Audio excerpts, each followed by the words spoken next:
The night became unbearable when they both turned their backs at the same time. No argument, no reason spoken, just two bodies facing opposite walls, breathing the same air, sharing the same bed, yet feeling like strangers who had accidentally fallen asleep in the same room. That was when Zion realized something had died. Not suddenly, but quietly, and he didn't know when the funeral had happened. The bed used to be warm once. Not because of blankets, but because of conversations whispered in the dark. Because of laughter that made sleep wait. Because hands reached for each other without thinking. Now, the bed was only furniture.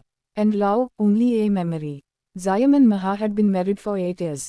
Not the kind of marriage people envy. Not the kind people warn you about either. Just ordinary, and sometimes, ordinary neglect hurts more than dramatic betrayal. They met when life was simple. Dreams were loud, promises were easy, time felt unlimited. Zion fell for Maha's honesty. Maha fell for Ziam's attention. He listened, she trusted. Back then, silence felt comfortable. Now, it felt cruel. After marriage, responsibilities grew faster than love. Ziam worked longer hours. Maha waited longer evenings. At first, she understood. She always understood. That became the problem. She would prepare dinner and wait. Not hungry, just hopeful. The food would go cold. Her smile would fade, but she would reheat everything when she heard the door. Sorry, long day, Ziam would say. And Maha would nod. She always nodded. Conversations became updates. How was work? Fine. What's for dinner? Whatever you want. No curiosity, no depth, just survival dialogue. They slept beside each other every night.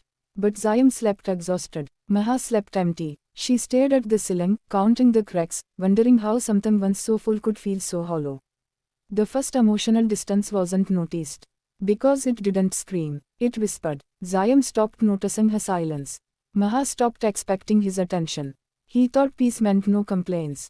She knew peace had turned into loneliness. When Maha tried to speak, her words felt heavy. I feel alone, she said once, softly. Ziam sighed. You were overthinking again. That sentence became the wall between them.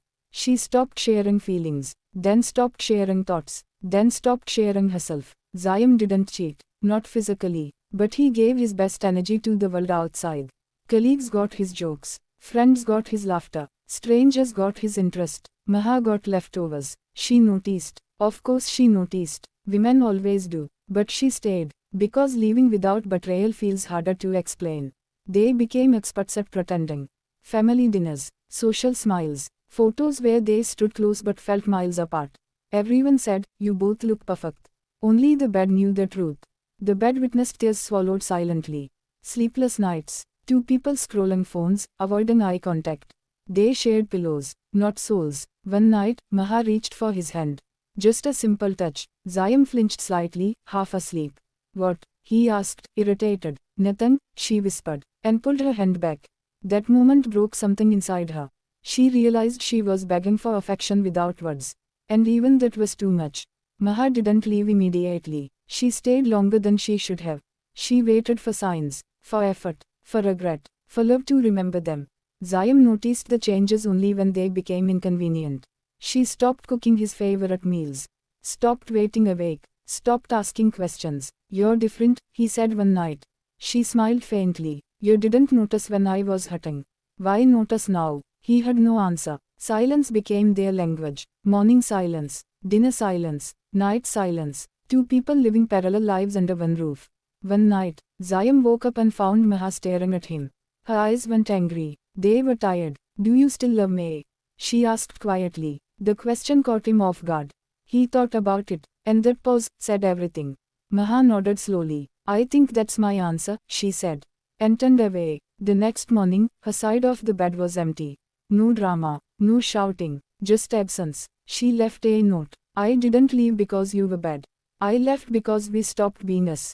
We slept in the same bed, but lived in different worlds. And I got tired of loving someone who no longer lived with me emotionally. Ziam sat on the bed for a long time. He noticed how cold her pillow felt.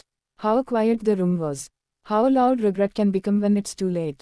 Days passed, then weeks. The bed remained, empty on one side, heavy on the other. Ziam replayed moments. The sighs he ignored, the looks he missed, the love he assumed would never leave.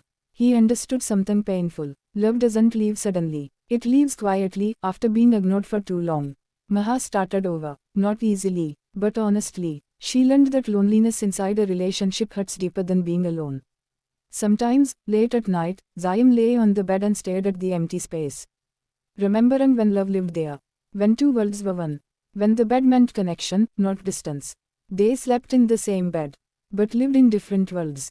And now, love was only a memory.